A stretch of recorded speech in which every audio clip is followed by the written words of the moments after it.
Welcome to the channel. In this video, I'm going to do a weekly recap on SPY of all the setups that I've seen. So let's go ahead and get started with Monday, April 10th.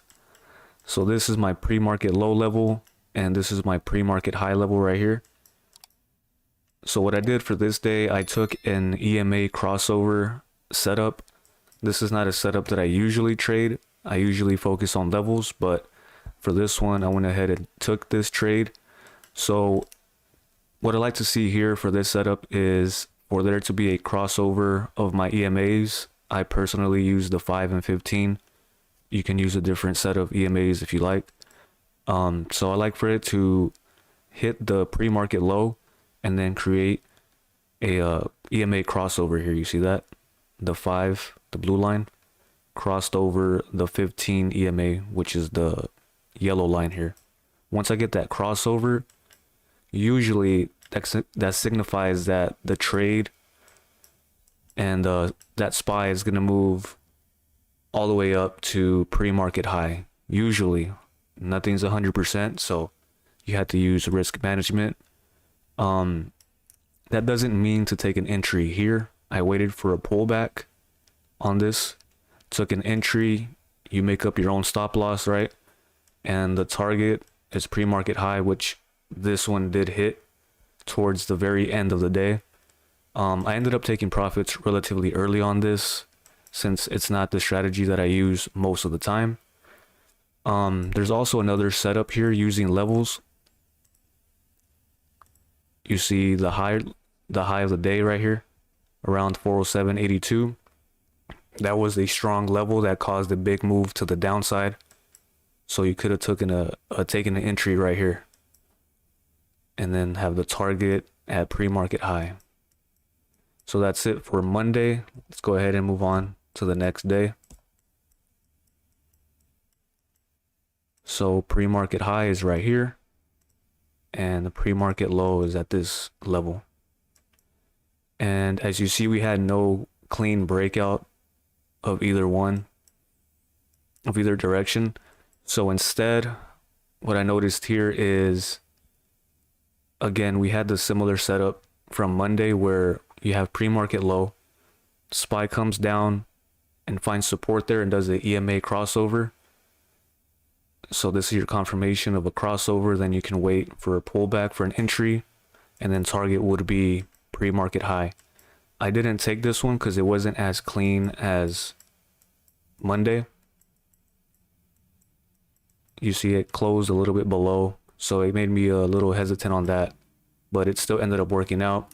But there's no clean trade of breakouts here, so that's it for that day. And then here's Wednesday, April 12th. Pre-market low is right here, and then pre-market high. So to the downside, you see we have some support here in this area, so that wouldn't be a clean breakout at all. You see it barely moved here. So as far as levels, there wasn't any good breakouts and any good setups for that.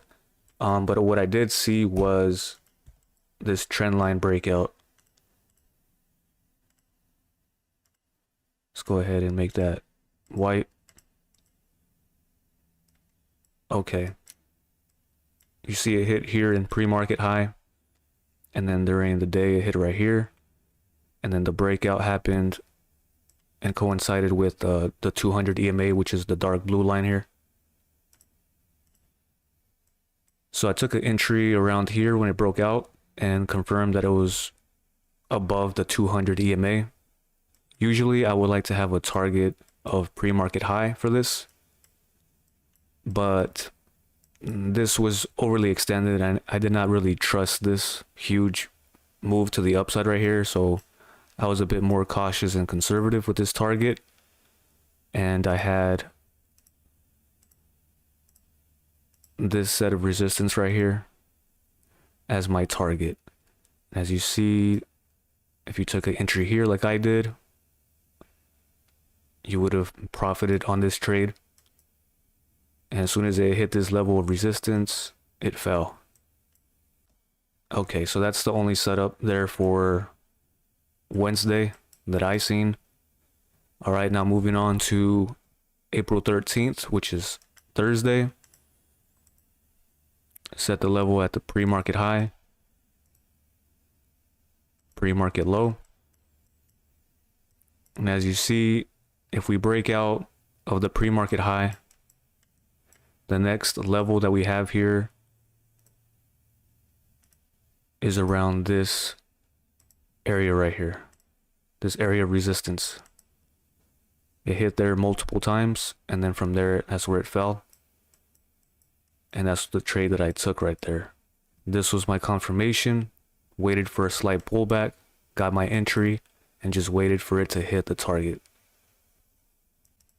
And then for Friday, April 14th, I set my level here, pre-market high, pre-market low.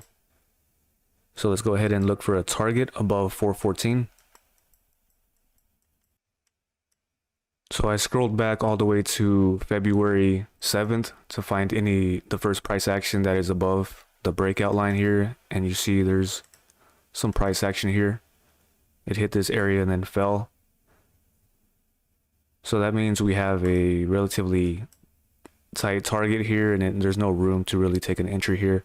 And as you see from right there, that's where it fell. So it couldn't get past that area of resistance. So a setup above pre-market high wasn't there. Let's check and see if there is a setup to the downside. So let's look for a target that's below pre-market low. The target that I had here was this area right here, because it was resistance throughout the day. It hit right here one time, it hit right here again, and then a third time right here. So let me make that yellow. And then let's go back over here.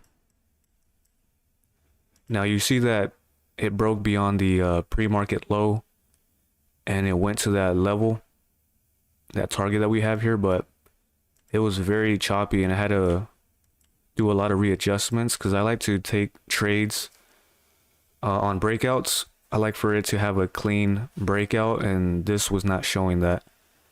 As you see, this showed weakness. This was a weak candle, left a long wick, small body, and then we have green candle. So then I readjusted the line here to this wick, and then again it created a wick below this level, and then it bounced again. So I readjusted one more time, and then I just kept doing that. So I just kept readjusting, and there wasn't an opportunity for a good entry here, so I didn't take this trade. And then we had this potential setup here, this high of day, and if you take the breakout of that, you could have had potentially the target up here at the high of day. But what I didn't like was this area right here. There was a lot of possible resistance here. If you see